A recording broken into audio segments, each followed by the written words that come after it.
Hey, let me tell you a story. He was the kind of man people didn't remember. Average height, average build, neutral voice, quiet shoes. He didn't smile too much, didn't ask questions, didn't tell stories. When he spoke, it was only about locks, hinges, tumblers, and bolts. He was a locksmith, that's all, just a man with a van and a license. In a small town, that kind of man becomes invisible fast. People trusted him without thinking. They gave him access to everything they owned, because in their minds, he was only there to fix what was broken. But what they didn't know, what no one ever thought to ask, was what he took with him when he left. He made copies, every joke, every lock, every home. One copy? Never more, just enough. He didn't keep them in a box. He cataloged them, numbered, dated, notes in the margins. Some houses he never returned to. Others he visited again, quietly, without signs. Just to see how they changed. A new doormat, different curtains, a dog, a new man living there. Sometimes the change was good, sometimes not. Sometimes the house got messy. Lights left on all night. Trash in the yard, an open back gate, a child's toy abandoned for weeks. He paid attention, not out of obsession, out of principle. He believed that people revealed themselves through repetition, that carelessness was a kind of rot. And once it started, it spread. He wasn't angry. He wasn't vengeful. He was observant.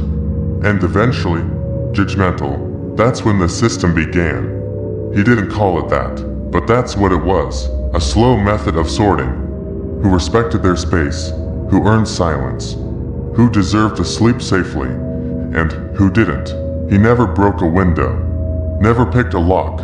He used the copies, keys he made with a simple motion of the hand, a turn of the wrist behind his back. While the client blinked or answered a phone call, he remembered every home by smell, by sound, by weight.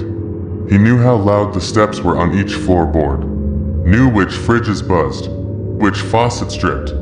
He only entered when he was certain they were asleep. No gloves, no flashlight, just darkness and the certainty of his own pattern. Sometimes he didn't touch anything, just stood in the doorway.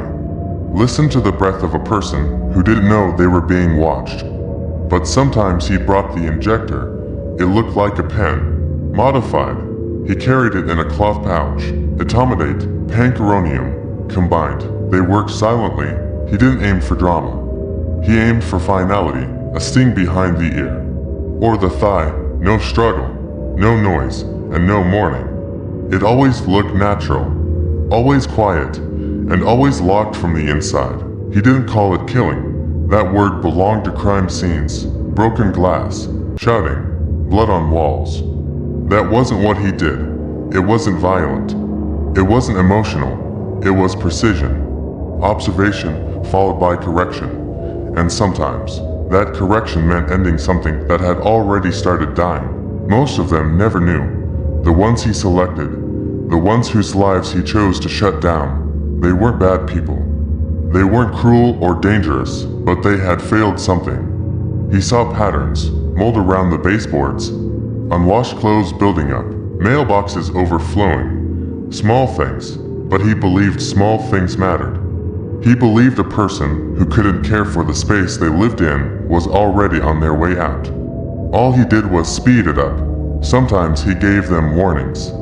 A front door locked that they swore they hadn't touched. A sticky note with a single word, clean. A light left off that they remembered turning on. No one called the police. No one filed a report. Because no one ever imagined a locksmith keeping keys.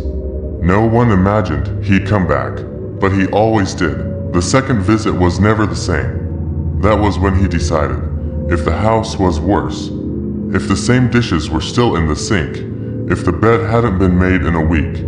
He didn't care about aesthetics. He cared about control. He believed a home reflected the mind, and a broken home meant a broken owner. That's when the pouch came out. Always the same way, from the van to his coat pocket, into the house, into the room. He didn't need to rush. The dose was measured. The injector was primed. He never used gloves. He trusted his method. He never left prints. He never stayed more than 4 minutes. 3 to enter, 1 to deliver, then out. Like he'd never been there, death came in sleep. No noise, no movement, no trauma, just the body forgetting how to breathe. Some were found the next day. Others weren't found for weeks. But it didn't matter. The effect was the same. A silent reset, a house emptied, a street that felt a little lighter. He didn't follow the news. He didn't need confirmation. He trusted the absence. If the house went quiet, stayed dark, stayed closed, he knew. He marked it complete, crossed out the key code in his notebook, added a single check mark, then moved on. He never spoke about it, never wrote about it. He had no manifesto, no fantasy, no urge to be noticed. He just believed in order, in clean endings. He never questioned what he did. What he questioned was everyone else. Why didn't they lock their doors? Why did they sleep so deeply? Why did they make it so easy to disappear? She wasn't on his list at first, just another address. A 2-bedroom condo, northeast side of town, 2nd floor, 1 cat, divorced, 37. She'd locked herself out after walking to the mailbox barefoot. He arrived 23 minutes later, opened the door in less than 30 seconds, made polite conversation, accepted payment in cash. He remembered her posture, guarded, tired, like someone who had learned not to expect help. He filed the visit like any other, copied the key in silence, numbered it, stored it, then waited. 2 months passed before he returned. She wasn't home. He knew that from her schedule. She left for work at 7:15. Gym on Thursdays, laundry on Sundays. He tracked her patterns from the parking lot with a sandwich and a notebook. She was consistent, orderly, but that night, something had changed. The door was locked, as expected. The cat was gone, maybe given away. The living room had new furniture, and something else. A smell, bleach, not strong, not fresh, but enough to suggest recent cleaning. To recent, he paused in the hallway, listened for footsteps, heard nothing, then moved through the kitchen, down the hall, toward the bedroom. The light from a nearby street lamp cut through the blinds in pale lines.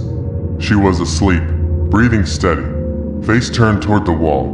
He reached for the pouch, quiet, certain. The injector slid into his hand. 1 step closer and it would be done. But the floorboard betrayed him. A creak, sharp and dry. He froze. Her breath changed. Then her eyes opened, just for a moment. Enough to register shape, not identity. A shadow in the room, a figure by the door. She moved fast, not like most. Through the blanket, rolled off the bed, hit the dresser hard. He backed away without a word, didn't run, didn't lunge. Just turned and left, 1 smooth motion, down the hall, out the door. No panic, no sound. The door closed behind him with the same quiet click it had made 2 months earlier. She locked it behind him, then called the police. She didn't see his face, only his silhouette. Medium height, dark hoodie, gloves, maybe a shape, not a man. They told her it was probably a nightmare. Stress, maybe a rebound panic attack. She insisted, told them she'd had a locksmith months earlier. Gave them a name. They filed the report, quietly. No one rushed. Until a young officer looked into his license history, found dozens of addresses, spread across counties, most with no connection. But a few, just a few, were linked to unattended deaths. Natural causes, they said, at the time. But patterns don't lie. They circled his name. And the silence around him began to collapse. They found his van first, parked behind a warehouse 5 miles out of town.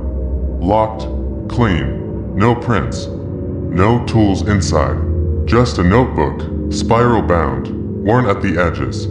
Every page filled with dates, addresses, initials, notes written in tiny block letters, some crossed out, some marked with small black dots, some with check marks. No full names, no confessions, just a system. They searched his apartment next. Neighbors said he was quiet, said he read a lot, said he sometimes left for days and came back looking exactly the same. The place was cold, ordered. No photographs, no internet, a drawer full of blank keys. A wall covered with hooks, each holding a single labeled tag. Dozens of them, a map of a town that never knew it was being watched. They found syringes, modified injectors, 2 vials, etomidate, pancuronium, both real, both used in controlled medical settings, together, lethal. The coroner confirmed the possibility. The timeline matched, the patterns matched. They reopened cases that had been closed for years, sudden deaths, no struggle, doors locked from the inside. Autopsies that never asked the right questions. The picture came into focus. The method was clear, the motive was harder. No manifesto, no threats, no fame seeking. Just a man who believed in something no one else could see. They issued a warrant, quietly, no press. They didn't want panic. They called it a person of interest. But when they went to pick him up, he was gone. Not disappeared, removed. His bank account was empty. His ID expired. His phone left on a bench at a train station to states away. They searched airports, borders, nothing. Like he'd planned the exit just like he planned everything else. Calm, precise. One of the detectives said it best.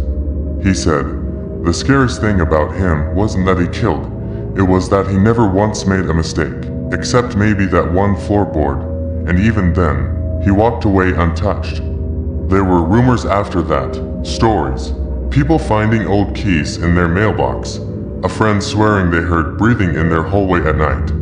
A man in a hoodie spotted near a house that went dark 3 days later.